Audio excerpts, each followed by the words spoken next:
নমস্কার।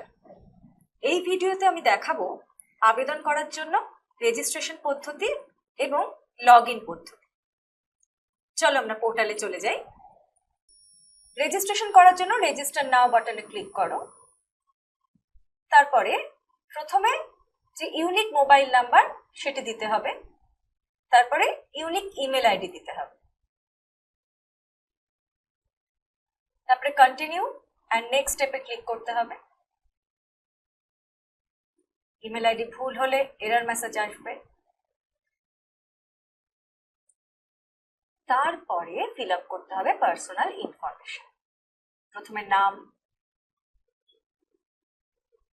তারপরে nationality, state, district, gender, date of birth, category, তারপরে ইউজার আইডি দিতে হবে। এর মাঝে একটা কথা বলে নি, প্রথমেই রেজিস্ট্রেশনের পরে তোমরা ব্ল্যাক স্ক্রিনের মধ্যে কিছু কিছু জিনিস দেখতে পাচ্ছিলে, সেই জিনিসগুলো হচ্ছে ট্যুর গাইড। তোমাদেরকে বলে বলে দেওয়া হবে এরপরে কি কি করতে হবে। এখানে দেখো ইউজার আইডিতে তোমাদেরকে তোমাদের ইমেল আইডিতে দেখানো হচ্ছে। পোর্টাল থেকে তোমাদেরকে তোমাদের ইমেল আইডিটিকেই ধরে নেওয়া হবে তোমাদের ইউজার আইডি। তোমরা কিন্তু চাইলে সেটা চেঞ্জ করে নিতে পারো।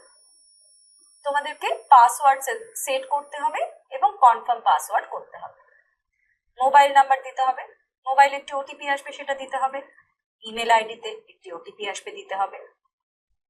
তোমাদেরকে বলতে হবে তোমরা 10+2 এক্সাম পাস করেছো কি না, কোন ইয়ারে পাস করেছো, কি বোর্ড থেকে পাস করেছো, এবং বোর্ডের একটা লিস্ট আসবে, সেখান থেকে তোমাকে টিক করতে হবে। এরপরে দিতে হবে 10+2 এর রেজিস্ট্রেশন নাম্বার, সেটা কিন্তু ইউনিক নাম্বার। তার এগেনস্টে তোমাকে কিন্তু রেজিস্ট্রেশন সার্টিফিকেট আপলোড করতে হবে, যেটা আমি প্রথমেই বলেছিলাম তোমাদেরকে হাতের কাছে রাখতে হবে। এই রেজিস্ট্রেশন সার্টিফিকেটের মধ্যে স্পষ্টভাবে উল্লেখ থাকতে হবে রেজিস্ট্রেশন নাম্বারের। যদি রেজিস্ট্রেশন নাম্বার তোমাদের লেখা রেজিস্ট্রেশন নাম্বারের সঙ্গে না মেলে, আপলোড করা ফাইলের রেজিস্ট্রেশন নাম্বার যদি তোমাদের লেখা রেজিস্ট্রেশনের সঙ্গে না মেলে, তাহলে ওয়ার্নিং মেসেজ আসবে। সেই মেসেজ ইগনোর করতে পারো তোমরা, অথবা তোমরা চেক করে নিতে পারো তোমাদের ফাইলটি, এবং তারপরে তোমরা কন্টিনিউ করতে পারো।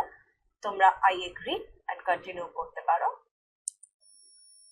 গো টু লগইন পেজে তোমরা ক্লিক করতে পারো। লগইন পেজে গিয়ে ইউজার আইডি এবং পাসওয়ার্ড দিয়ে লগইন করতে হবে। লগইন করার পরে পৌঁছবে প্রোফাইলে।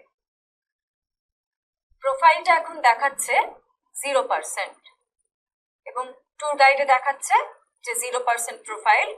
এই প্রোফাইলে গিয়ে personal information, address, additional information, result, documents এবং প্রিভিউ, এই সবগুলো অংশ ফিল আপ করার পরেই কিন্তু 100% ফিল আপ হবে এবং তারপরে তার পরবর্তী স্টেপে পৌঁছানো যাবে। এই ভিডিওতে আমি রেজিস্ট্রেশন এবং লগ ইন অবধি দেখালাম। পরবর্তী ভিডিওতে আমি প্রোফাইল ক্রিয়েশন দেখাবো।